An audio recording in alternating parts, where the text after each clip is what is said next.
Quand nous chanterons le temps des cerises et gai rossignol et merle moqueur seront tous en fête. Les belles auront la folie en tête et les amoureux du soleil au cœur. Quand nous chanterons le temps des cerises, sifflera bien mieux le merle moqueur. Mais il est bien court le temps des cerises, où l'on s'en va de cueillir un rêve. Arakaï sur Radio Libertaire 89.4 sur la bande FM, la radio sans Dieu, sans maître et sans pub. Ce matin, avec les copains qui sont là d'habitude. Jean, salut. Raphaël, salut. Igor, salut. Marie-Christine, bonjour. Et Jean-Christophe, salut.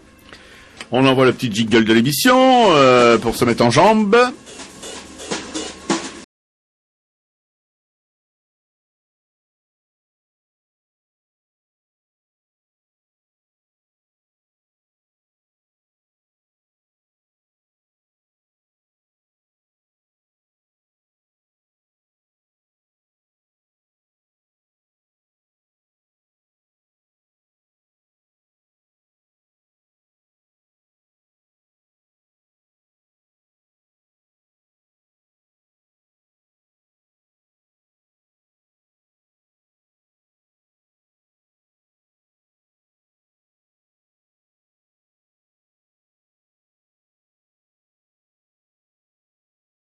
On n'est pas parti, toujours à Arakaï, toujours Radio Libertaire, toujours sur 89.4. Ce matin, on reçoit dans cette émission qui a pris le train déjà depuis un moment, c'est la 6e, Marie-Christine Béguet, peintre, graphiste, j'en oublie? Un peu de vidéo. Un peu de vidéo. Un peu d'illustration. Et puis, c'est tout. Oh, mais c'est des déjà pas mal. Hein. Des installations avec des voilages. Et la cuisine. Voilà, léger que les gens traversent dans le rêve. Voilà, et la poésie. Tout ça. La cuisine, ça c'est bon, accessoire. Bah, maintenant on a compris. Bon, on arrête. La dernière fois, on a reçu Hélène, une graphiste, je crois, très très gentille, qui s'est fait accuser par un espèce de zigoto qui s'étale sur un forum artistique de profiteuse, de croqueuse de diamants, je sais pas quoi. Enfin bon, elle lui a répondu d'une manière intelligente. Merci Hélène, c'est très bien, on pense à toi, on est tous derrière toi. C'est un pauvre mec. Et si jamais on le croise, on lui casse la gueule. Tu pourras lui dire, tu peux transmettre sur le forum en direct. De toute façon, on va mettre la bande sur le forum. Jean s'occupe de toutes ces petites choses-là. C'est un super archiviste et là, ils vont en prendre plein la tronche. Cette émission folklorique se cause dans le poste de l'artiste dans la société, l'artiste en dehors de celle-ci, l'artiste et son engagement politique, ce qui est beaucoup plus rare, l'artiste et la religion, ce qui est beaucoup moins rare, l'artiste et la société, on se demande qu'est-ce qu'il fout là-dedans, l'artiste et la science, il la ramène de temps en temps, mais il est souvent absent, l'artiste et l'autorité, il aime beaucoup l'autorité, l'artiste, là, il aime bien les chefs, oui chefs, le pouvoir, il va voter, tout ça. Et l'histoire vue par les artistes, l'avenir, l'actualité, quand notre boule de cristal veut bien se laisser lire. Est-ce que Jean peut nous faire un petit film de ce qu'il va nous raconter au cours de cette émission, parce que vous savez que Jean, c'est un historien, c'est un philosophe, voilà, il a plein de choses à dire. Faire un petit digest là pour que vous restiez collé à votre poste à galène. Ah bah écoutez là, je vais commencer par une citation de Kant, suivi d'un commentaire. Ensuite, je vous emmènerai au musée de la Nacre à Méru. On ira faire un tour au musée d'Orsay, voir le portrait de Berthe Morisot au bouquet de violettes par Édouard Manet. Et puis, en ce qui me concerne, on finira avec Raymond Isidore d'Ipic-Assiette. Je voulais juste revenir, moi, quelques secondes, si c'est possible, sur l'émission de la semaine dernière. Tout est possible. Pendant laquelle nous nous sommes complus à assimiler les psychanalystes à des curés. J'ai une sœur chérie, Françoise, dont c'est... Bonjour François. dont c'est le métier. Elle a énormément, évidemment, apprécié d'être assimilée à un curé, on l'imagine. Elle m'a envoyé ces quelques mots, mais je vous rassure, hein, c'est très très gentil. C'est juste histoire de recadrer un peu le frangin et ses acolytes. La psychanalyse n'a rien à voir avec confesse. La notion de péché y est totalement absente. C'est là la révolution. Pas d'innocence, pas de péché, pas d'absolution. Elle n'est pas l'expressivité des désirs enfouis comme elle peut l'être, comme ça peut l'être chez les artistes, mais leur connaissance, la connaissance de ces désirs. C'est l'art de l'attente, du silence, de la pensée, des mots. Et de temps à autre, de l'interprétation des rêves, des symptômes de la vie. Merci beaucoup, mes bretelles sont remontées. Igor nous parlera de ces petites histoires parisiennes. Ouais, je parlerai des fauves en hiver. Des fauves en hiver, bien. Aujourd'hui, donc à l'époque j'étais une de ces fauves. Alors je vais vous décrire un petit peu le parcours. D'accord. Raphaël, un jeune futur artiste, peut-être déjà, qui va certainement s'affronter au concours d'entrée dans les écoles. Normalement, il devrait être, si j'ai bien compris la dernière fois, il devrait être déjà un artiste pour accéder à une école pareille. C'est-à-dire, il devrait avoir un parcours d'artiste avant l'accès à cette école. Oui, c'est déjà un artiste, mais le parcours, il n'a pas encore le parcours. Hein. Parce il est jeune. C'est un parcours personnel, mais pas encore public ou. Je suis pas encore officiel en fait. Voilà. Très bien, donc un futur du salon des indépendants rénové, parce que là ça fait un peu vieux, un peu mité le salon. C'est un peu passé là, le salon des indépendants. C'est bien de l'école des Gobelins dont on parle aussi. Ah oui, oui, en fait, il va passer les deux concours. Là, on est en train de le brûler complètement, l'école des Gobelins. Ah non. Il va passer les deux concours là incessamment. Au mois de mars, celui de l'ENSAD, les Arts décoratifs de Paris. Et celui des Gobelins, je crois que c'est au mois d'avril. Mais il le fait pour les deux, il le fait en candidat libre, donc. Il a aucune chance. Non, je ne dis pas ça. Je dis pas ça. Je crois qu'il a. Il va être taxé d'anarchiste parce qu'il s'est passé à RL, donc. Non, il faut savoir une chose. Il a des tas de choses pour lui. Ça va être très compliqué, mais bon. Mais étant donné qu'il a déjà passé aujourd'hui l'art racaille, il a beaucoup de choses à accéder à... Mon avis, Igor, c'est que tu es sur un nuage. Bon, c'est bien, remarque, d'être comme ça. Oui, moi, je suis utopiste. Non, mais je crois plutôt que son tonton, il a vraiment de la chance d'avoir un oncle. Oh non, mais entre Igor et toi. Le passage de brosse comme ça, si bon. Ah non, c'est pas la brosse. Raphaël est présent, il écoute. Non, il y a pas. Lui ne parle pas. C'est le Faubert, c'est pas la brosse, c'est le Faubert, tu sais, là, sur le pont.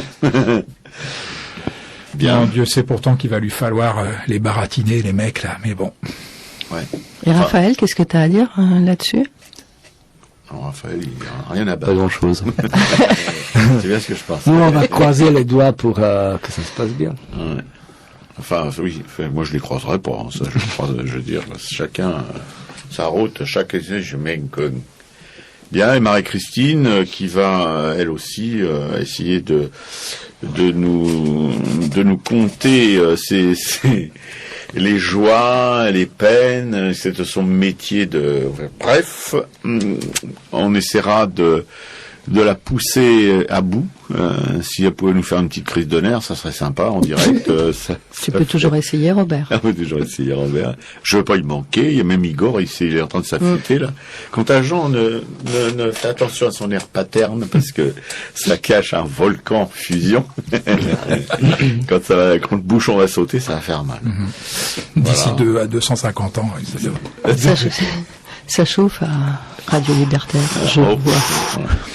Donc tu repars ce soir de Paris, après avoir fait la bamboula pendant une semaine, comme Pat, notre invité qui est en Hollande par amour, qui est la reine des, on l'appelle la reine des polders, la morceuse dans la... Bon, essaye d'arriver entière demain matin dans ton petit bled paumé, là, dans ton trou du cul du monde, à Roquemort-les-Boudins. Et, À côté d'Avignon, pour ceux qui ne connaissent ouais, pas. si t'es papal, en plus, je veux dire, c'est pas... Enfin, c'est ça, il y a des restes. C'est pas rien, hein. C'est pas rien, non. Surtout que, oui, celle-là, ouais.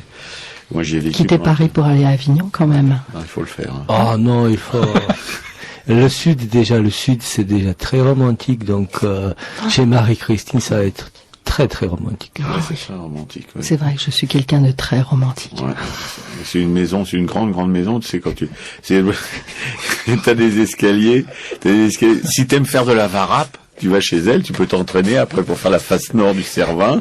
Si vous avez vu Marie-Christine là... Mais Roquemort-les-Boudins, tu dois pas avoir que de bons souvenirs, toi. Enfin, j'ai Non, souvent tu vu... peux non Tu veux pas nous raconter? Non, j'ai souvent vu dans une brume alcoolique. Je veux dire, tu vois, c'était assez difficile, mais bon. Voilà. Bah, c'est bien, Marie, on est content. Mais ça va, j'ai bien parlé. Ouais. Bon, bah, au revoir. Je vais vous attendre à la sortie. Ouais, c'est bien. Bon, on recommence. On recommence. Oui. Bonjour Marie. Bonjour Robert Gaillot. Donc ça va bien, contente de votre semaine de bamboula à Paris. Ah, c'était très bien. Oui. Je me suis pas ennuyée. Pas trop Je fatigué. suis allée au théâtre hier. Ah oui, parlez-nous Sur du une théâtre. péniche. Donc. Canal de l'Ourcq. Canal de Un l'Ourcq. très bel endroit. Oh oui, magnifique. Sous la pluie, le vent, le froid. Dans une péniche, je crois. Dans une péniche. Dans une péniche. La péniche Demoiselle. Demoiselle. Ouais. Irma la douce. Enfin, pas vraiment douce, l'Irma, mais bon. Jouée par la compagnie Les Armuses. Les Armuses, oui. On vous en reparlera probablement un jour. Oui, sûrement prochains invités de la mission de Oui. Racaille. Bien sûr. Alors là, la régie va exploser. Jean-Christophe, je sais pas s'il pourra tenir. Il y a de la fumée qui va sortir de la régie parce que Irma la douce, je veux dire, c'était un beau brin on dit comment? Une belle plante. Bah oui, non, mais restez pas muet, comme c'est une belle plante, Irma la douce. Oui, Robert. On en reste Gaillot. muet, justement. C'est pas vraiment la peine de dénoncer à tout le monde mon nom, mon patronyme. Enfin, je vous remercie quand même beaucoup. Et voilà, on arrive tout doucement à la fin du premier quart d'heure. J'en connais j'ai un copain, tu vois, une fois je me suis amusé comme ça à donner son prénom seulement, à l'appeler Jean. C'était pas le même. Non, c'était Jacques. Je lui ai dit, on montait les bretelles en direct pendant l'émission, c'était pas triste. Ouais. Donc moi, je m'abstiendrai de faire la même chose que lui, parce que je suis plus civilisé, mais bon. Racaille sur Radio Libertaire 89.4, la radio sans Dieu, sans maître et sans pub. Et dans sa petite cabine, derrière sa petite vitre, avec son petit écouteur, ses petits écouteurs, Jean-Christophe qui va nous balancer une de ses musiques. C'est ma chanson du moment. C'est une chanson de White Stripe que je me permets de dédicacer à Alexandre Stan et ma sœur Alexandra qui nous écoute. Bon, et ben voilà, on reste en famille. White Stripe, c'est la chanson que j'écoute sûrement en ce moment le plus en boucle, qui est un morceau magnifique.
Radio Libertaire, la radio 102, 100 mètres sans publicité, encore une fois. Radio Libertaire, la radio 100 mètres sans publicité, encore une fois. La radio 100 Dieu, 100 mètres et sans publicité, Arracaï sur 89.4 sur la bande FM. Et tout de suite, nous allons tomber dans les bras de Jean, qui va nous emmener dans des lieux. Je vous le dis pas. Je vais vous lire un extrait de Critique du jugement d'Emmanuel Kant. Kant, c'est 1724-1804. Pour ce qui est de l'agréable, chacun se résigne à ce que son jugement, fondé sur un jugement individuel, par lequel il affirme qu'un objet lui plaît, soit restreint à sa seule personne. L'un trouve la couleur violette douce et aimable, un autre la trouve morne et terne. L'un préfère le son des instruments à vent, l'autre celui des instruments à cordes. Discuter à ce propos pour accuser d'erreur le jugement d'autrui, qui diffère d'une autre, comme s'il s'opposait à lui logiquement, ce serait folie. Au point de vue de l'agréable, il faut admettre le principe. À chacun son goût. Il s'agit du goût des sens. Il en va tout autrement du beau. Car il serait tout au contraire ridicule qu'un homme pensât justifier ses prétentions en disant « Cet objet, l'édifice que nous voyons, le vêtement qu'un tel porte, le concert que nous entendons, le poème que l'on soumet à notre jugement, est beau pour moi. » Car il ne suffit pas qu'une chose lui plaise pour qu'il ait le droit de l'appeler belle.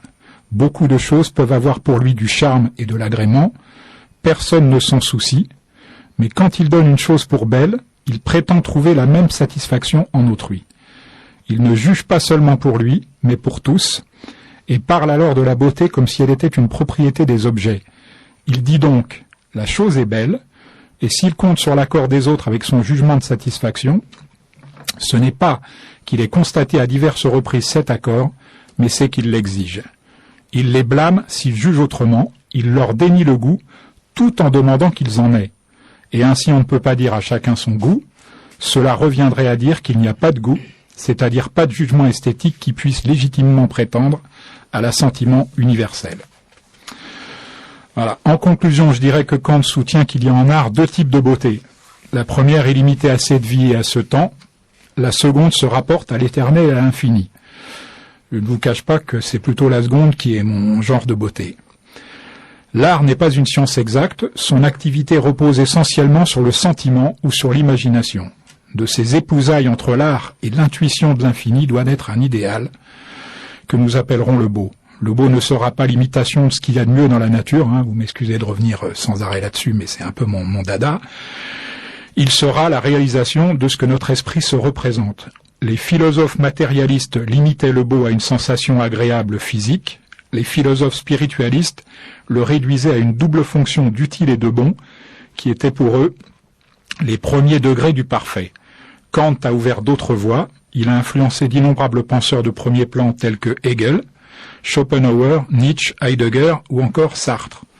Une prochaine fois, nous aborderons sa théorie du sublime, qui se distinguerait du beau en ce sens qu'il dépasse notre entendement. Merci Jean. Un beau sujet de réflexion. Ouais. Non, on a de la chance d'avoir Jean auprès de nous. Un philosophe éclairé. Oui.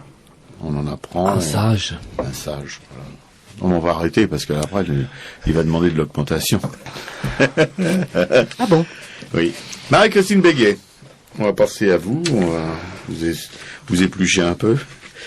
Qu'est-ce que vous faites en ce moment, Marie-Christine Béguet? En ce moment, je suis à Radio Libertaire, en train de répondre aux questions de Robert Gaillot. Bien, là, on est vraiment bouleversés. Sinon, ce que je fais en dehors? Oui, en dehors de Radio Libertaire, oui. Parce que vous avez une activité en dehors de Radio Libertaire. Je viens de faire l'illustration d'un livre, par exemple. Oui, vous pouvez nous en dire. Un livre jeunesse, un album jeunesse. Ouais. C'est ce qu'on dit en général. Ça veut dire un livre débile? Non, pour les enfants de 8 à 13 ans. Non, je dis ça parce que... je dis ça de façon très précise. Ouais, je parle de livre débile parce qu'il y a une maison qui s'appelle la Maison des écrivains de la littérature, dont la directrice, dont je ne donnerai pas le patronyme comme vous avez si gentiment donné le mien, qui considère que la littérature jeunesse, c'est une littérature commerciale, qui ne mérite pas le nom de littérature. C'est pour ça que je disais que vous travaillez dans le débile. Ça dépend des éditeurs. Oui, ça dépend des éditeurs. On trouve de très belles créations en littérature jeunesse. Bien, donc je vous donnerai son adresse mail, vous pourrez lui écrire pour lui donner votre point de vue d'auteur, illustrateur. Très bien. Bon, voilà. On y pensera. Peut-être parce qu'il y a des enfants débiles et des autres. Oui. Oui, merci Igor de cet éclairage inattendu. Et alors, ça parle de, c'est un livre sur quoi, sur non, qui, sur c'est qu'est-ce? Avec une petite maison d'édition, des éditions du Toulourac, dans la région du Ventoux, du Mont Ventoux, au nord d'Avignon. Et cette petite maison d'édition. Poursuivez. Nous sommes tout oui. Publie principalement des textes sur régionalistes. Régionaliste, c'est peut-être pas le mot, mais sur des sujets régionaux. Donc ils ont présenté la vie de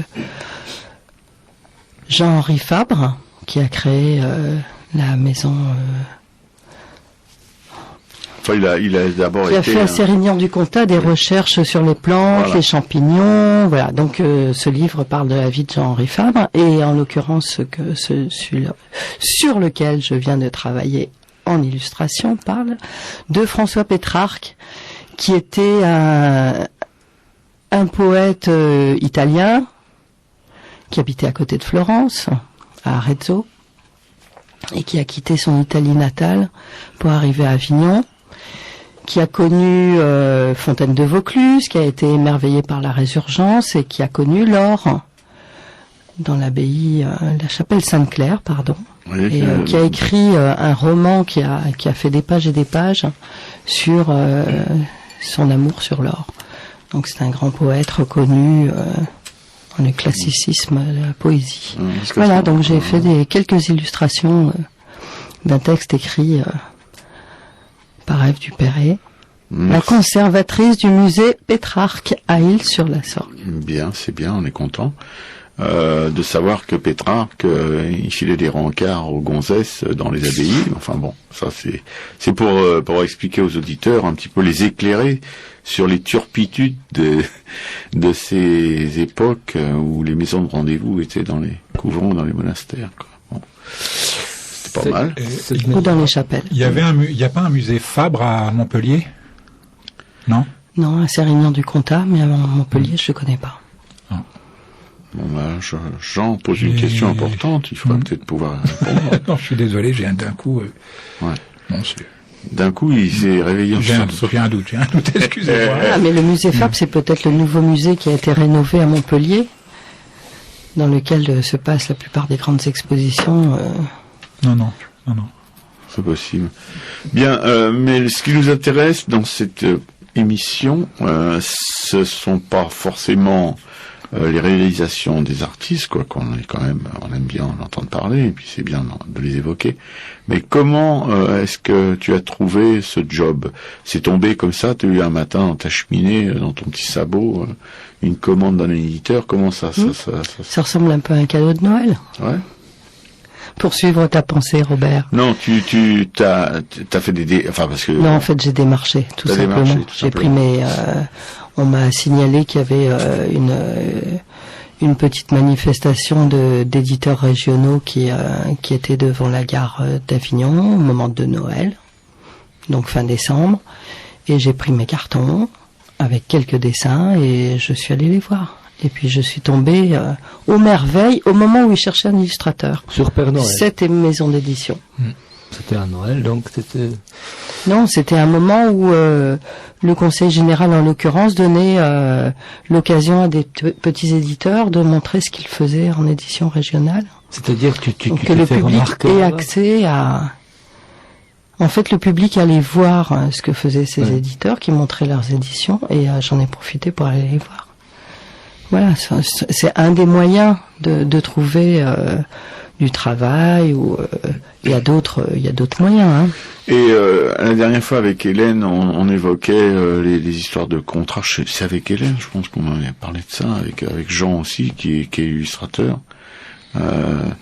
ça s'est fait professionnellement, je veux dire, il y a contrat, il y a etc. C'est un truc à l'arrache. C'est un comme black. ça. Non, il y a contrat. Je crois qu'il faut de toute manière, à partir du moment où on travaille avec une maison d'édition, il faut respecter les droits d'auteur, tout simplement, de l'auteur et de l'illustrateur. Donc, il est normal et il est préférable d'avoir un contrat signé des deux parties qui respecte les pourcentages. Je crois d'ailleurs que pour les auteurs en général c'est 8%. Oh non, c'est très variable. C'est variable, suivant les maisons d'édition. Suivant les maisons d'édition, le tirage, il n'y a rien de vraiment... Voilà, et pour l'illustrateur, c'est la moitié. C'est un peu moins, je crois. Normalement, c'est 50-50. Enfin, d'une manière générale, je veux dire, à moins que l'illustrateur soit un illustrateur prestigieux et l'auteur un petit trou du cul qui vient d'écrire 3 lignes, mais normalement c'est 50-50 en édition jeunesse en tout cas, si tu veux. Enfin, pour moi c'est tout nouveau. En bande dessinée, oui, en édition jeunesse, je crois. En bande dessinée, c'est un peu l'inverse. Hein. C'est un peu l'inverse. Oui, parce qu'on considère que l'illustrateur a un travail qui est quand même supérieur. En temps, en investissement temps à celui de l'auteur. Et je crois que c'est 2 tiers, 1 tiers. Ils sont 3 parce qu'il y a le scénariste, plus celui qui a aussi. fait les dialogues, le coloriste, celui qui a fait les... Oui, ça c'est les smicards. Hein. Ouais, c'est vraiment en queue de peloton. Ouais. Bon.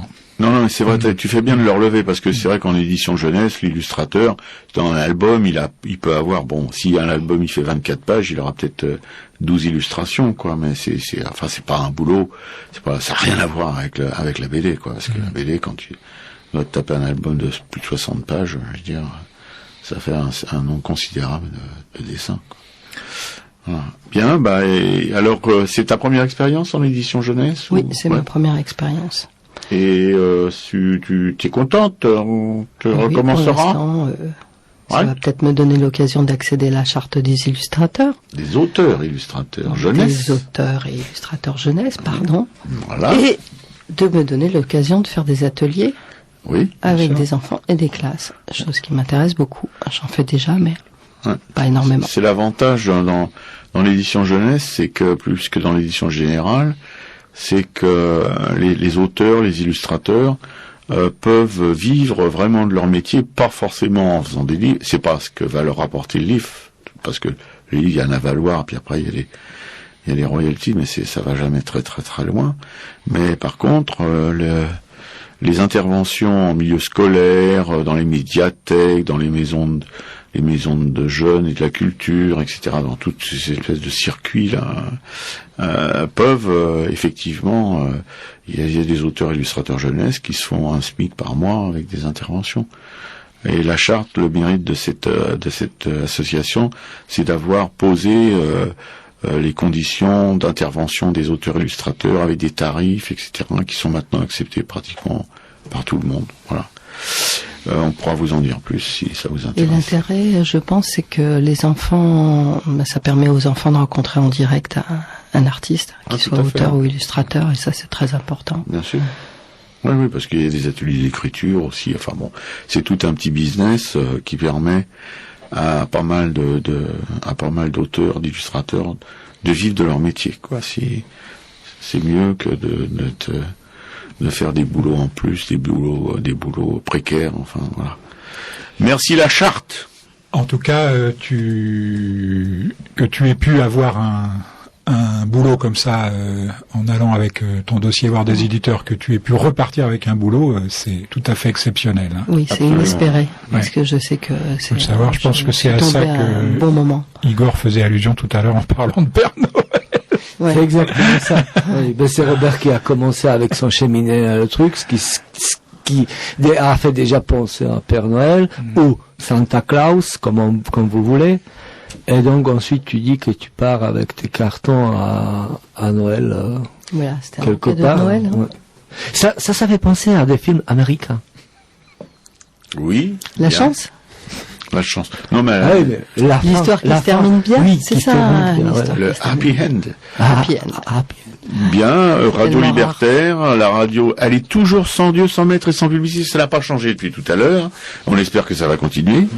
À Racaille, avec autour de un plateau, je vous dis pas, de 7 à 77 ans, et Jean Christophe dans sa petite cabine, là, voilà, où il étouffe. J'ai des cadeaux aussi, moi. C'est le Père Noël qui nous a ramené ça. C'est Little Joy. C'est le chanteur des Strokes, si ça vous parle un peu. C'est un disque très actuel, vachement bien. Donc le chanteur des Strokes et les musiciens de Devendra Banhart. Merci Christophe. Little Joy.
Arakai, la 6e, on est toujours là, hein, pas de peau pour certains, beaucoup de chance pour d'autres. Oui. On a pris un billet d'abonnement pour les siècles à venir, vous inquiétez pas, vous nous retrouverez. Et tout de suite, sur Arakai, sur Radio Libertaire, toujours, Jean dans ses œuvres. Histoire d'art, histoire d'artiste, histoire de musée, le musée de la Nacre à Méru. Méru, c'est dans l'Oise. En 1650, un petit peu avant l'hiver, un jeune paysan du pays de Tel, c'est à une 50aine de kilomètres de Paris, hein, le pays de Tel autour de Méru, un jeune paysan du pays de Tel s'en va livrer des produits de la ferme familiale à Paris. C'est la première fois qu'il découvre la ville, alors il traîne un petit peu avant de rentrer. Il passe rue du Faubourg Saint-Honoré, je crois que c'est dans le 8e arrondissement, et là il s'arrête fasciné devant une boutique, dans la vitrine de laquelle il y a un éventail qui est façonné dans une matière bizarre, qui brille de mille feux, comme ça, une matière irisée qui chatoie, une matière changeante qui chatoie selon l'angle sous lequel on l'observe. Et alors il est là à faire des allées et venues devant cette boutique, tant et si bien qu'au bout d'un quart d'heure, quand même, le commerçant qui est assez intrigué par ce manège se décide à sortir sur le pas de la porte. Il est plutôt sympa, hein, le commerçant, il lui dit c'est beau, hein. Le jeune homme acquiesce que sans un mot. Tu sais ce que c'est? Alors le jeune homme secoue négativement la tête, hein, il n'a jamais vu cette matière, mais écoute, c'est de la nacre. Entre, je vais te montrer quelque chose. Et le brave homme lui tend un gros coquillage à l'intérieur duquel le jeune homme reconnaît la matière avec laquelle a été façonné l'éventail. Tu vois, nous vendons aussi des boutons, des bijoux, des dominos. Tu es artisan toi-même ? Non, je suis paysan, mais je sculpte le bois à mes heures perdues. Eh bien, prends ce coquillage, lui dit le marchand. Essaye d'en tirer quelque chose et reviens me voir. Le garçon rentre à la ferme avec son trésor. Au printemps suivant, il est de retour à la boutique, le commerçant ne l'a pas oublié, et il lui montre le travail effectué. Le marchand est sidéré. « Je n'ai jamais encore rencontré une telle perfection », lui dit le marchand. Il est en train de contempler ce qu'a ramené le gamin. Enfin, le gamin, il a 16-17 ans. C'est un manche de peigne pour femme qui a été travaillé dans la nacre du coquillage et avec les chutes duquel il a fait les boutons.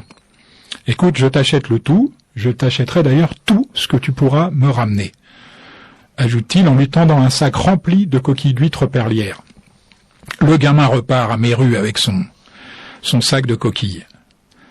250 ans plus tard, Méru est devenue la capitale de la nacre et de la tabletterie.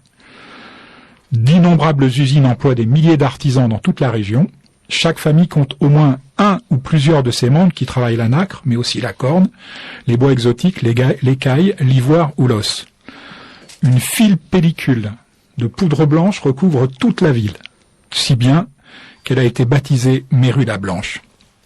En 1909, la concurrence étrangère commence à produire ses effets néfastes, et là les patrons ont une idée géniale.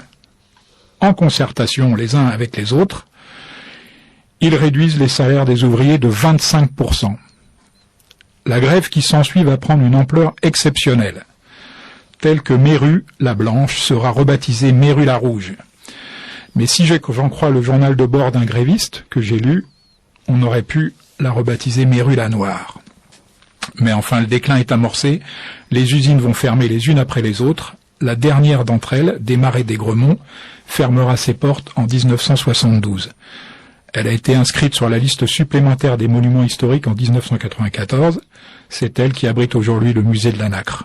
Et je dois ajouter qu'il reste 3 artisans dominotiers à Méru, en tout et pour tout. Alors j'imagine que la nacre peut donner des boutons à certains, mais c'est l'un des musées les plus étonnants que j'ai pu voir en France. Je me suis pas mal baladé, et je vous assure, celui-là, il est vraiment très particulier. Alors je vais donner l'adresse. Musée de la nacre et de la tabletterie, c'est 51 rue Roger Salingro, 60 110 Méru. Je vais peut-être rajouter le numéro de téléphone, 03 44 22 61 74, et le site internet www.musee-nacre.com. Voilà, si des auditeurs n'ont pas eu le temps d'écrire ou de mémoriser tout ce que Jean vient de leur dire, eh bien, ils peuvent toujours téléphoner au 01 43 71 89 40. Marie-Christine Béguet, notre invitée de ce matin, une illustratrice, une graphiste, une peintre, bref, beaucoup de choses. Dessinatrice. Oui, Igor me fait des signes désespérés, mais je comprends absolument rien à ce qu'il veut me dire. Une cuisinière. Une cuisinière, oui. Ah oui, une cuisinière, faut dire que c'est vrai, Marie-Christine, j'ai mangé dans son restaurant, j'ai eu cette chance, qui s'appelait le Jujoubier à Avignon, une merveille. Sérieusement, mais c'est une partie de sa vie, ça l'empêchait pas en même temps, en plus. C'est une partie passée. Oui. C'était une expérience, parce que la cuisine, c'est vrai que je suis quelqu'un de très très gourmand, donc oui, j'ai faire pris 3 kilos une semaine, me plaît, oui, parce que en fait j'aime bien manger ce que j'ai fait, parce que comme ça je sais. Merci Marie. Ce que je fais, c'est ce qui me plaira à moi. Quand on parle de la beauté d'après Kant, en l'occurrence là, je suis la première concernée quand bien on fait la cuisine. Et à part la cuisine, en fait, je fais d'autres choses. Oui. Qui sont tout aussi passionnantes. Bien sûr. Et on pense que Jean pourra probablement, dans le siècle prochain, parler du petit village où tu habites, de la même manière dont il a parlé de Méru. Méru ou une Méru et les Mérusiens, les Mérusiennes. Alors les Roquemoriennes. Alors oui, parce que ça sera peut-être, c'est pas un village. Village d'adoption. D'illustrateurs, d'écrivains, d'éditeurs. Oui. La pétanque, le pastaga. Bien, mais Marie, à part ces choses-là, la pétanque et le pastaga. À part ces choses-là, je fais aussi de la peinture. Peinture, j'allais dire pure et dure, mais en fait, c'est un peu ça. Oui, c'est un peu ça. C'est sans concession, si j'ose. Oui.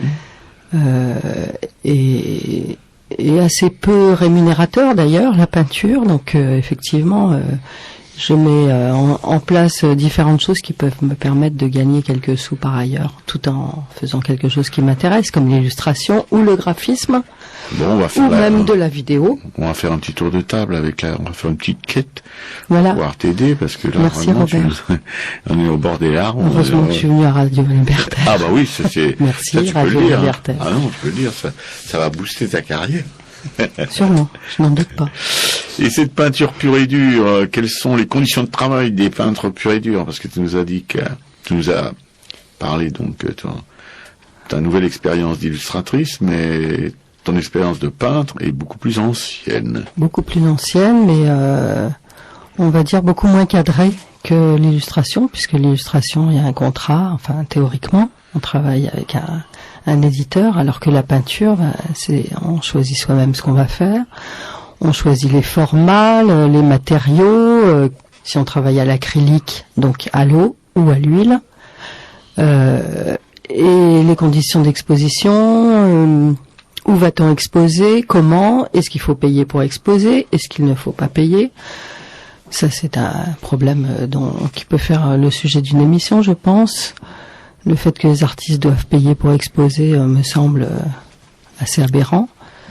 Et donc on est entre les moments de création qui sont pas forcément des moments faciles non plus, et les moments de recherche d'exposition pour montrer son travail et peut-être le vendre. Espérons. Et ce qui n'empêche qu'on continue quand même, puisque c'est un métier qui me plaît en tout cas.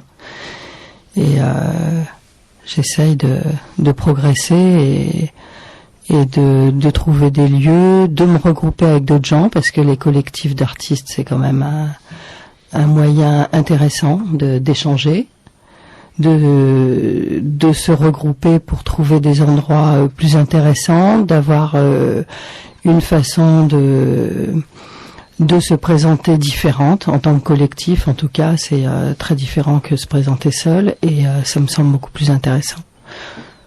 Bien, c'est un programme quasiment électoral, mais les conditions. Pour trouver un éditeur, t'y allais avec ton petit carton à dessin.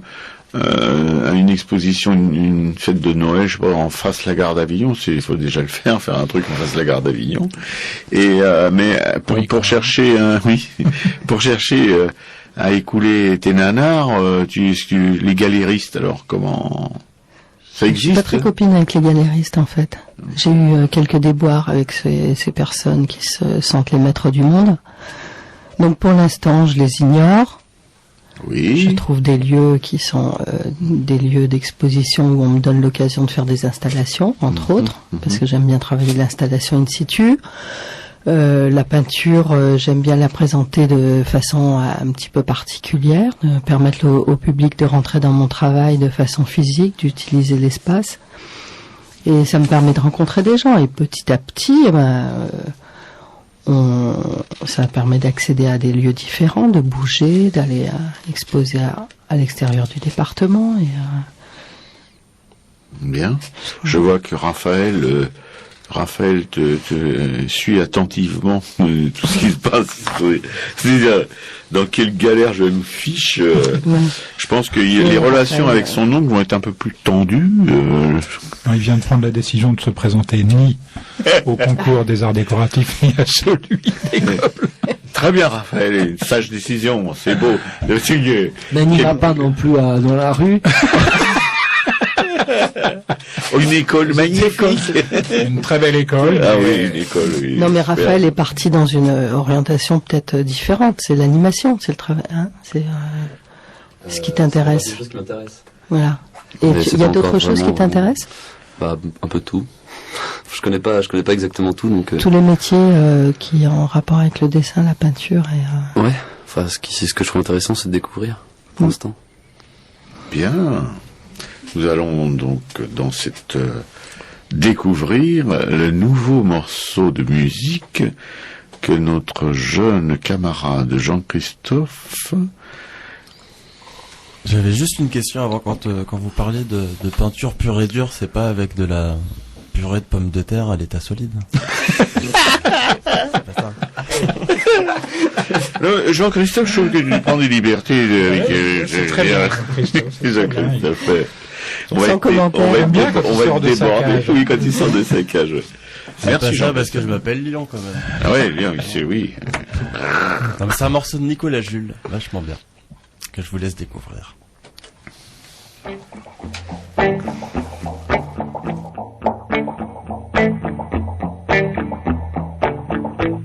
Je t'écris pas du bout du monde, je t'écris du café tabac, où les brunes et les blondes s'habillent dans du rue Lacroix. Je t'écris du café tabac, de la rue Pablo Picasso, là où les clients se noient dans des carafes sans eau. La rue Pablo Picasso, c'est pour honorer son nom que les poivreaux voient des tableaux monochromes de Picon. C'est pour honorer son nom que les cubistes du Cubi se saoulent et se saouleront jusqu'au tréfonds de la nuit. Zagadagadagadagao, zagadai, zagadai, zagadagadagadagao, zungadungadungadungadun, zagadagadagadagao, zagadai, zagadai, zagadagadagadagao. Les cubistes du Cubi, frères ennemis de la misère, se Picassoisent ainsi avec la tête à l'envers. Frères ennemis de la misère, légumes buveurs de fruits, marée d'alcool dans un verre qui se vide et se remplit. Légumes buveurs de fruits, avec l'envie de plus rien, avec leur vieux chapeau gris sur leur vieille tête de vieux chien, avec l'envie de plus rien, juste l'envie de partir, mais trop cher le prix du train, ils partent à coups de kir. Zagadagadagadagao, zagadai, zagadai, zagadagadagadagao, zagadagadagadagao, zagadagadagadagao, zagadai, zagadai, zagadagadagadagao. Avec l'envie de partir, avec le compte von Zeppelin, station taxi, station mire, station métropolitain. Avec le comte von Zeppelin dans les fumées en cerceau, ils voyageraient plus loin qu'avec leur maître Ouzo. Dans des fumées en cerceau, je t'écris pas du bout du monde. Dans des fumées en lasso, je me lie à tout ce monde. Je t'écris pas du bout du monde, je t'écris du café tabac, où les brunes et les blondes s'habillent dans du riz Lacroix. Où les brunes et les blondes s'habillent dans du riz Lacroix.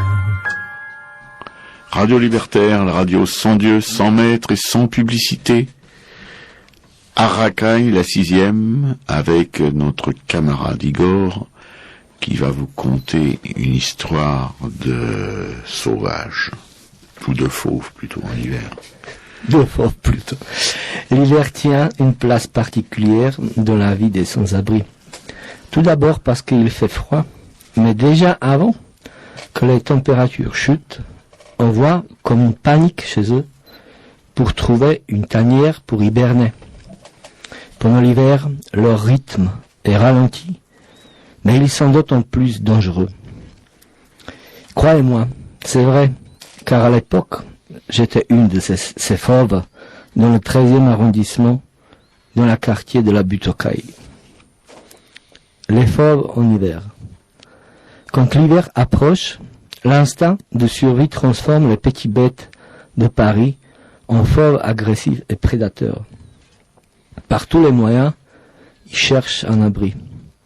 Au fil des années, tous ont compris que la meilleure place se trouve auprès des courageux sergents Bobbio dans le quartier de la Butokai.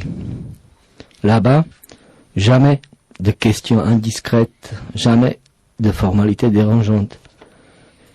Ils savent qu'ils y seront bien accueillis et en lieu sûr.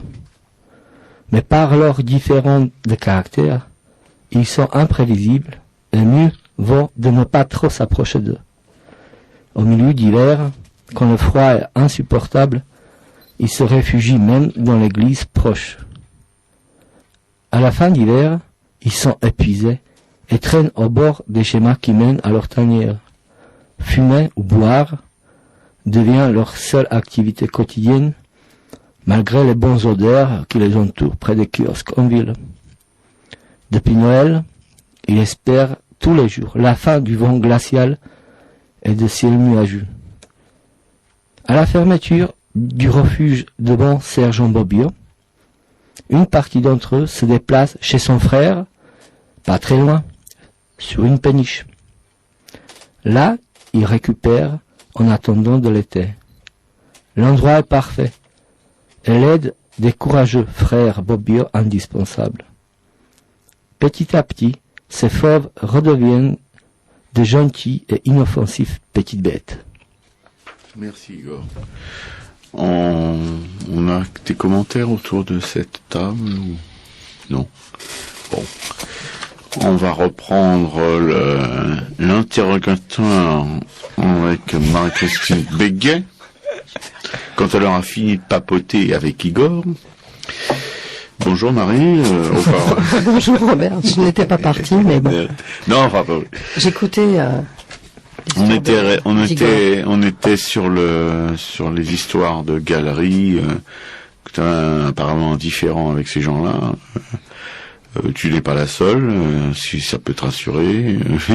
La plupart des artistes ont le même réflexe que toi quand on évoque ces gens-là. Mais pourquoi? Est-ce que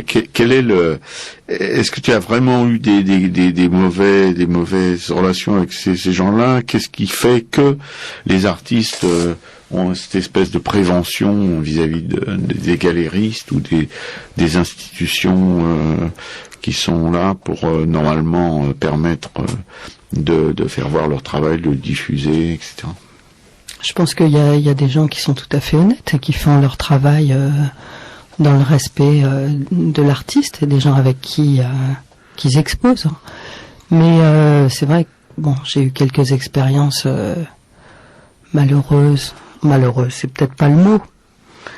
Disons que j'ai fait une exposition avec un collectif, d'ailleurs, un collectif dont certaines personnes autour de cette table faisaient partie, à Avignon.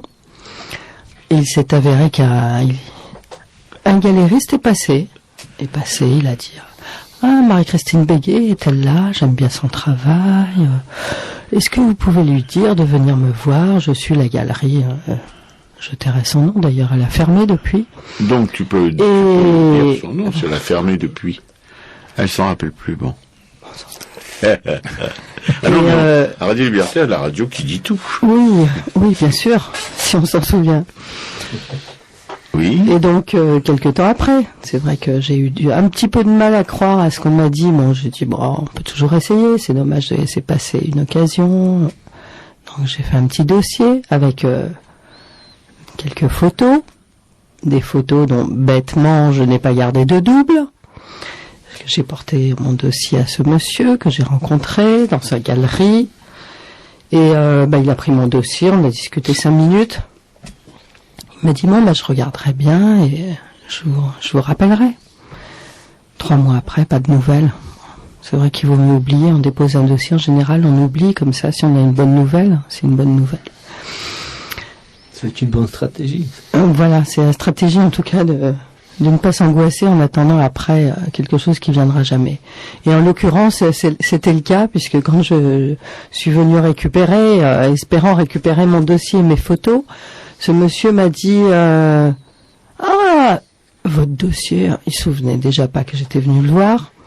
Et il me dit le mois dernier, j'avais une tonne de dossiers sur mon bureau, puis ça commençait à prendre beaucoup de place. J'ai tout balancé à la poubelle. Alors là, j'ai dit, très bien, au revoir monsieur, j'ai claqué la porte et je suis partie parce que je crois que de toute manière, il n'y a rien à dire. Il n'y a rien à dire. Voilà, la méthode de fonctionnement de certaines galeries. Donc, je préfère qu'un galériste vienne me chercher un jour peut-être, si ça se fait, et qu'il fasse peut-être un contrat et que les choses se fassent correctement. Mais je ne courrai pas après ces gens-là. C'est une chose sûre. Je crois que nous avons une visite à Radio Libertaire ou peut-être un coup de téléphone. C'est le téléphone, mais un auditeur impatient qui vient raccrocher tout de suite. Là.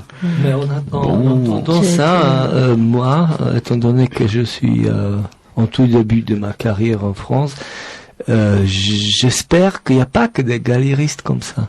Non, je pense pas.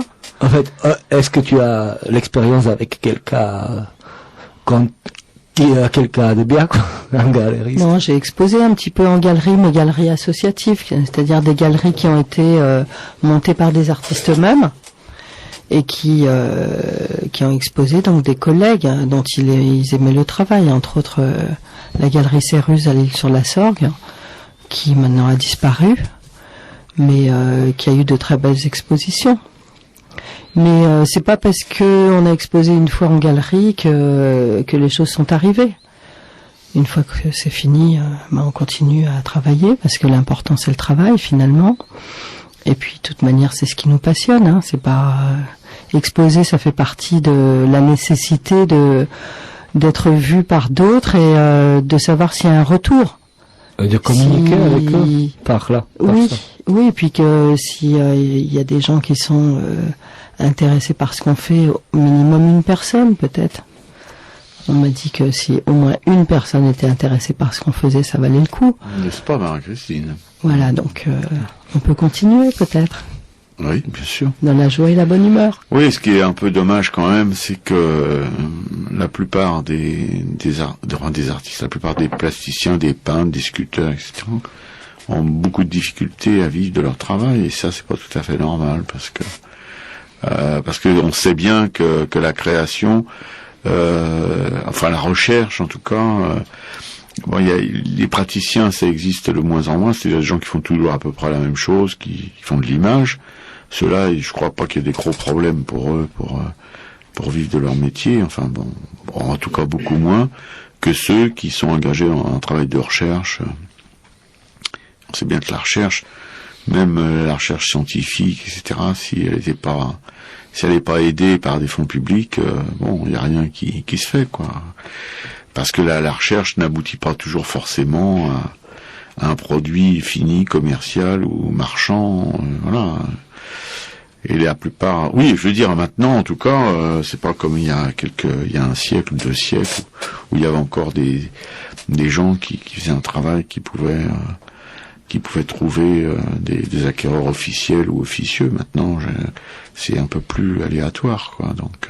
Sinon, il y a d'autres moyens d'exposer que le fait de trouver des lieux d'exposition ou une galerie. Il y a des sites sur Internet sur lesquels on trouve des appels à projets, des propositions de résidence, certaines qui sont payées, où on paye le matériel, on paye l'artiste qui vient en résidence, le lieu est payé, on lui fournit du matériel. Qu'il soit audiovisuel ou en matière de peinture, matériaux divers. Et il y a des appels à projets aussi sur Internet. Il y a un site d'ailleurs qui peut intéresser certaines personnes qui écoutent, les quelques auditeurs qui nous font cet honneur. Les milliers d'auditeurs. Un site qui est très intéressant qui s'appelle pourinfo.org. Pourinfo.org, ça s'écrit donc P-R-O-U. Excusez-moi. Ça fait c'est POURINFOS.org, donc O-R-G. Ça, c'est le job de Jean. C'est lui qui sait épeler les noms. Oui, Jean se débrouille beaucoup mieux que moi. Je bafouille lamentablement. Qui aurait été du plus mauvais. Non, mais t'aurais pas fait tout quand même. Ça m'est la dernière fois, je sais pas quel site. C'était le point book. Le point book, oui. Oui, c'est le site d'Hélène. On l'a fait encore la pub. Alors je vais vous dire. Elle a pourtant été accusée d'être venue faire sa pub. Je veux dire, avec des publicitaires comme moi, c'est sûr que... Enfin, bon. Non, t'as assuré magnifiquement, comme toujours. Non, Je mais pensais... on peut peut-être dire que l'émission est retransmise sur Radio Libertaire. Pour retrouver les infos, ça peut être très pratique. Oui. Oui, tout à fait. Je voulais te raconter quelque chose qui pourrait t'aider, enfin, à te consoler un peu de ton histoire de dossier. C'est très court. Hein. J'ai travaillé pendant des années en freelance avec une agence de pub pour laquelle j'ai fait d'innombrables illustrations comme ça. Et puis j'avais énormément de difficultés à récupérer les originaux. Puis un matin, je passe les voir plus tôt que d'habitude, avant que les femmes de ménage évacuent les poubelles. Et là, il y a quelque chose, un éclat de couleur qui attire mon attention. Ils avaient des poubelles assez gigantesques, hein, parce qu'à l'époque, les maquettes, c'était boîte à colle et tout, donc ça faisait quand même pas mal c'était avant les ordinateurs, donc il y avait quand même pas mal de choses à jeter. Et je me dis, tiens, c'est bizarre, ça me dit quelque chose. Donc je me jette sur la poubelle, je sors un de mes originaux. Et en fait, la poubelle était remplie d'originaux, d'illustrations. C'est malheureux. Ceux-là, j'ai pu les ramener chez moi, mais... Voilà, je sais pas si ça te console Wow. ton dossier, mais C'est un témoignage assez fort. Oui, non, mais Jean a souvent des témoignages assez forts, déstabilisants. j'ai su ce matin-là, en tout cas, ce que je représentais pour eux. Et tu leur en as touché un mot? Non, parce que Non. C'était qu'est-ce pas que la tu peine. voulais que je dise? Il n'y a rien Voilà. à dire. J'étais Comme moi, content quand d'avoir j'ai claqué récupéré la au moins porte. cela. Et puis je me suis dit que dorénavant, je viendrais assez tôt. Bien, à Racaille, la 6e, toujours sur Radio Libertaire, la radio sans Dieu, sans maître et sans publicité, la voix de la Fédération anarchiste. Et je voudrais signaler aux chers auditeurs que s'ils veulent soutenir cette magnifique entreprise, où la liberté d'expression n'est pas comment dirais-je, une espèce de chose comme ça qu'on dit. Du blabla. Du blabla. Merci Igor. Il y a une carte qui s'appelle la carte d'auditeur qu'on peut trouver à la librairie Publico pour quelques thunes. La librairie Publico, c'est 145 rue Amelot, métro Fille du Calvaire. Voilà. Tu peux pas la commander par Internet? Éventuellement, oui, il y a un site, Paris. il y a un site à Publico, on peut toujours, oui, ou un téléphone, mais un site surtout, qui peuvent trouver, Jean, on n'a pas ça en magasin. Non, on n'est vraiment pas des, Je on vais n'est le faire pas, au hasard, mais non. Et donc c'est la carte de Radio Libertaire? la carte d'auditeur, oui. Jean-Christophe. Moi, j'ai l'adresse mail de Radio Libertaire. Super, bah, tu peux nous la Je donner. vous la donner, c'est Ouais. radio, R-A-D-I-O, le trait d'union normal, libertaire, @fédération-anarchiste.org. Ça paraît compliqué, mais c'est assez simple et logique finalement, comme nom. Sinon, la chanson qui suit, c'est une reprise des Poppies par Billy the Kick, qui a un petit moment maintenant, mais qui est toujours aussi d'actualité, qui s'appelle Rien n'a changé.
Libertaire, la radio sans Dieu, sans maître et sans publicité, la voix de la Fédération anarchiste, avec la même équipe, une équipe qui gagne, comme vous avez pu vous en apercevoir.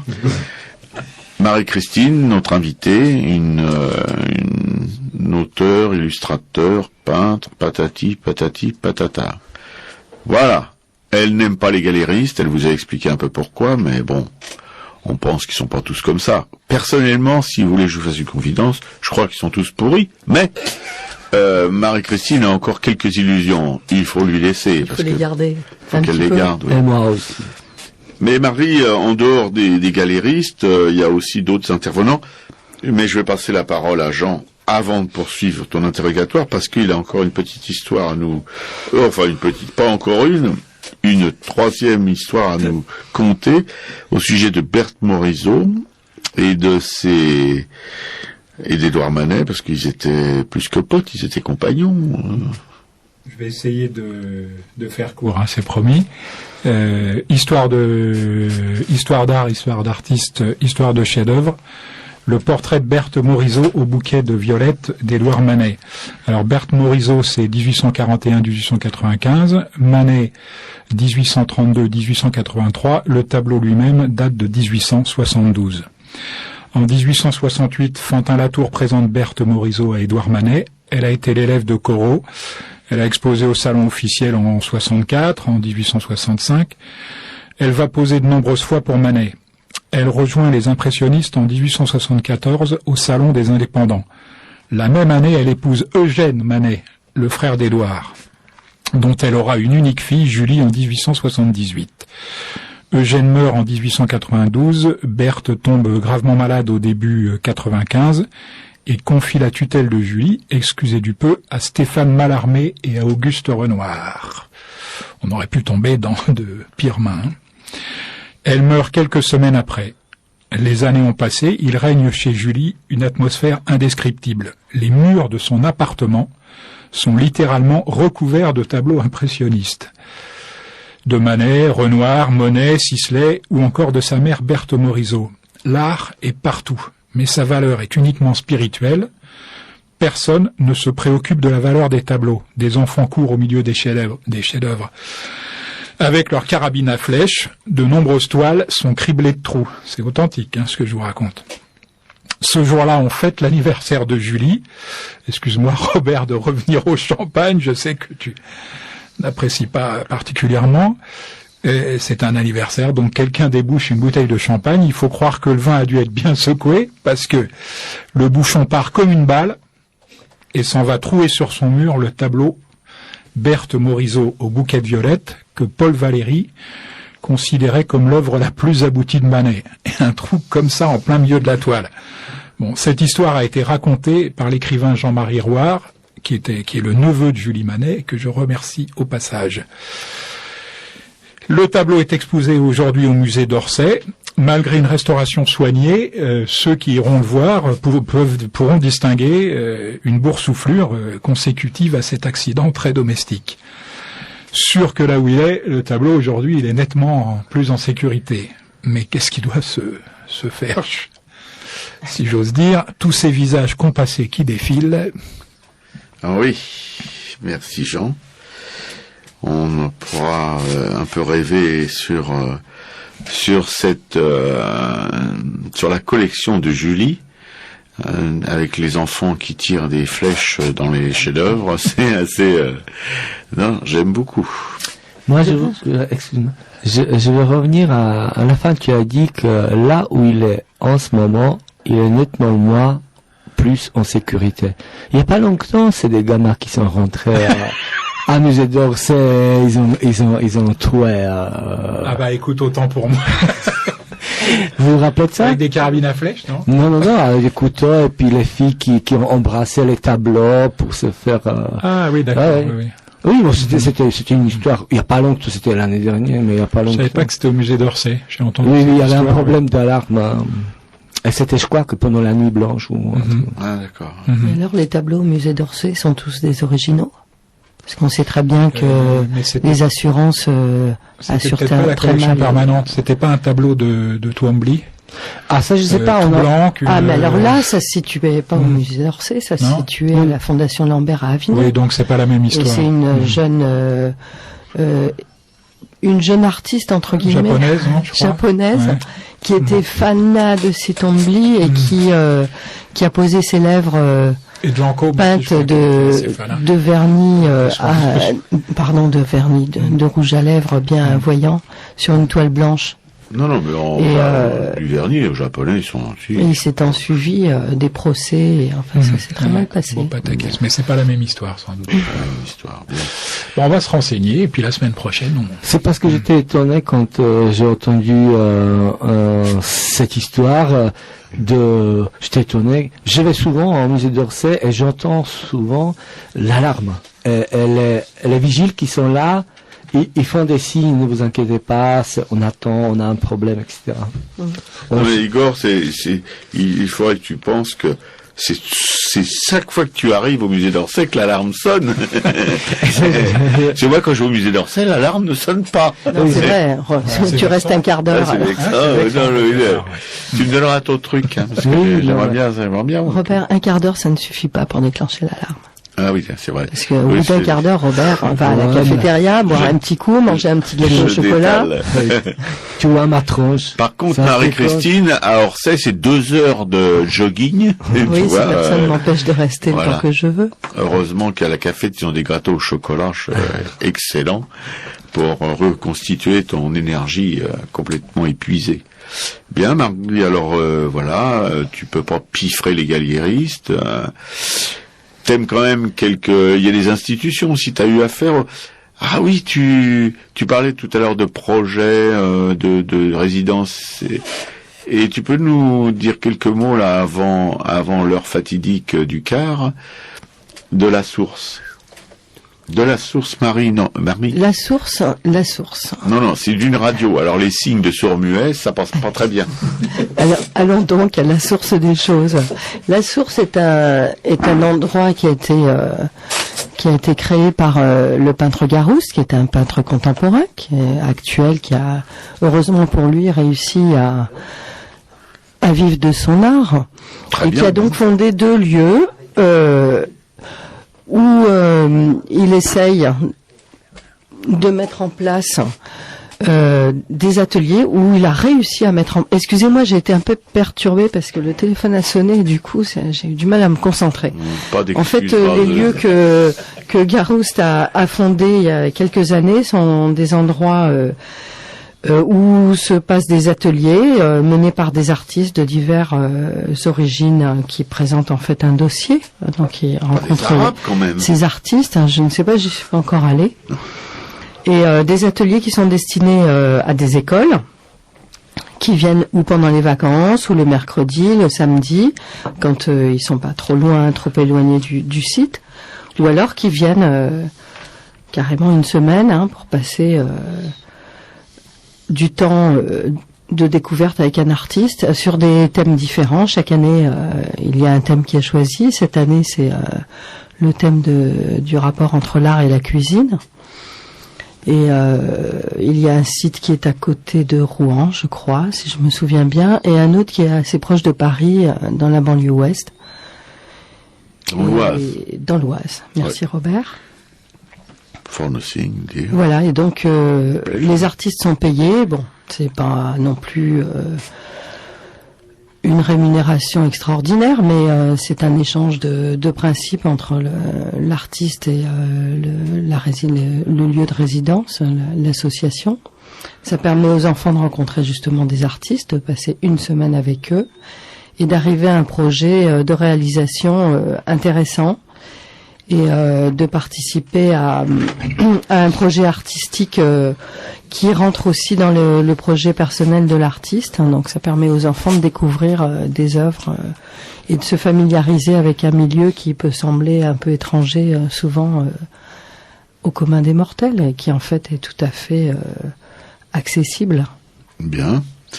Garouste, un artiste qui est moins égoïste que la moyenne des artistes, c'est assez intéressant, qui consacre une partie de ses gains pour les enfants des. C'est vrai qu'en province, on n'imagine pas la solitude qui peut, oui. Il y a des enfants. Parce que dans les villes, bon, voilà, il y a des institutions, il y a des choses qui sont faites, mais dans la Cambrousse, ça peut être très très très difficile.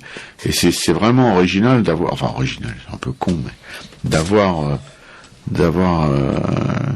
reconnu cette carence, quoi, puis d'avoir monté ce projet qui est magnifique. Oui, merci Marie. Bon, on parlera. Merci Garouste.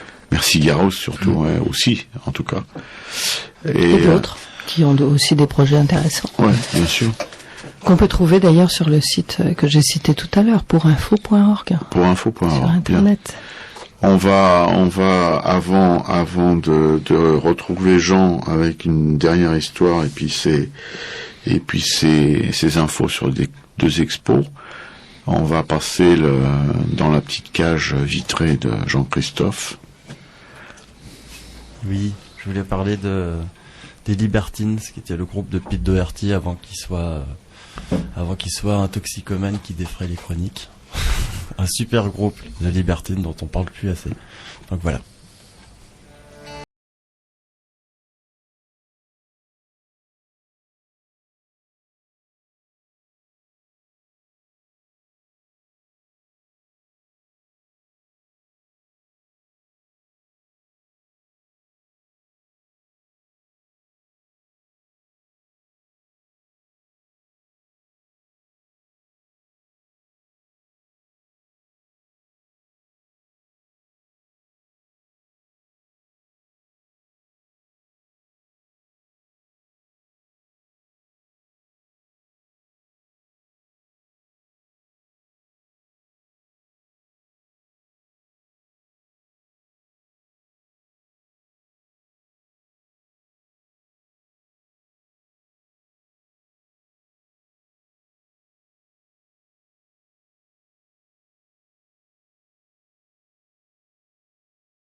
qui est toujours une radio sans Dieu, sans maître et sans publicité, toujours la voix de la Fédération anarchiste, Aracaille, Jean. Histoire d'art, histoire d'artiste, histoire d'art brut, plutôt que naïf, oui, brut. Raymond Isidore dit Picassiette. Raymond Isidore, c'est 1900-1964. Il naît aveugle en 1900. Vers 1910, son père l'emmène visiter la cathédrale de Chartres. Alors, comme je ne suis pas un grand spécialiste des miracles, je vais laisser la parole à Raymond. J'étais aveugle quand j'étais enfant. C'est dans la cathédrale que j'ai vu pour la première fois. J'ai commencé à distinguer quelques taches de couleur, d'abord très floues, puis de plus en plus nettes, et les vitraux me sont apparus. La famille étant très modeste, à peine la vue recouvrée, miracle ou pas, le jeune Isidore va devoir quitter le domicile familial pour aller travailler. À l'âge de 13 ans, il est apprenti mouleur. En 1924, il épouse Adrienne Doucet, qui est de 11 ans son aîné et qui est flanquée de 3 marmots. 4 ou 5 ans plus tard, il achète un terrain en jachère sur lequel il va lui-même bâtir sa maison. Des problèmes de santé l'obligent à abandonner son métier de mouleur. Il est alors engagé par la ville de Chartres comme cantonnier et surtout comme balayeur au cimetière Saint-Chéron. Pour autant qu'il soit exécuté de manière nonchalante, le balayage peut être considéré comme le métier idéal pour un artiste, à côté de son art. Ne réclamant pas une concentration excessive, il permet à l'esprit de vagabonder librement. Je repasse la parole à Raymond. Pourquoi mettons des fleurs sur les morts? Pourquoi n'en mettons jamais sur les vivants? Sacré Raymond. À propos de mort, un jour qu'il creuse un trou au cimetière, Isidore tombe sur des morceaux de vaisselle cassée qu'il ne peut s'empêcher de ramasser. Rentré chez lui, d'instinct, il les colle sur un mur comme pour une mosaïque. Commence alors une incroyable aventure artistique. Toute la maison va y passer. D'abord l'extérieur, les sols, les murs jusqu'au faîte du toit. Puis l'intérieur, du sol au plafond, en passant par le poste de TSF, la machine à coudre, les armoires, les pots de fleurs, jusqu'à la cuisinière. Ça c'est pour Igor. Il va passer le restant de sa vie à recomposer à l'infini les vitraux qui lui ont apporté la lumière. Je laisse à nouveau la parole à Raymond. L'esprit m'a dicté ce que je devais faire, ce que beaucoup de gens pourraient faire mais n'osent pas. Moi j'ai pris mes mains et elles m'ont rendu heureux. En 1954, il recevra la visite de Picasso et en retirera son surnom de Picassiette. Il meurt en 1964 sans avoir pu achever son œuvre. Sa femme quittera cette maison extraordinaire en 1979. Elle sera achetée par la ville en 81 et classée monument historique en 1982. Ne vous sentez pas obligé de faire appel à Jung pour tenter d'interpréter les délires christiques de Picassiette, mais sa maison est une vraie curiosité, un monument de l'art brut. Si jamais vous passez par Chartres, un autre jour que le mardi, je précise, la maison Picassiette, c'est 22 rue du Repos. Elle porte bien son nom pour un balayeur de cimetière. 28 000 Chartres, et c'est ouvert du 1er avril au 30 septembre. Voilà, tous à Chartres. À pied de préférence et de nuit. Magnifique. Quand la cathédrale sort de terre, bien que... Non, c'est un bel objet d'art. C'est pas Monet qui a peint la cathédrale de Chartres à différentes heures de la journée. C'est pas Rouen, ouais. Rouen, ouais. Bien, Marie-Christine, nous arrivons donc à la fin de cette émission. Oui. Nous allons te saluer, te remercier d'abord de bien vouloir venu nous voir. C'est moi qui vous remercie. C'est gentil, c'est ce qu'on doit dire. T'as bien appris ton texte, c'est bien. Voilà. Surtout pas d'imprudence sur la route, avec cette tempête qui sévit dehors. Oui. Enfin bon. Et une autre fois, on espère te revoir. Le mois prochain. Le mois prochain, la semaine prochaine, quand tu veux.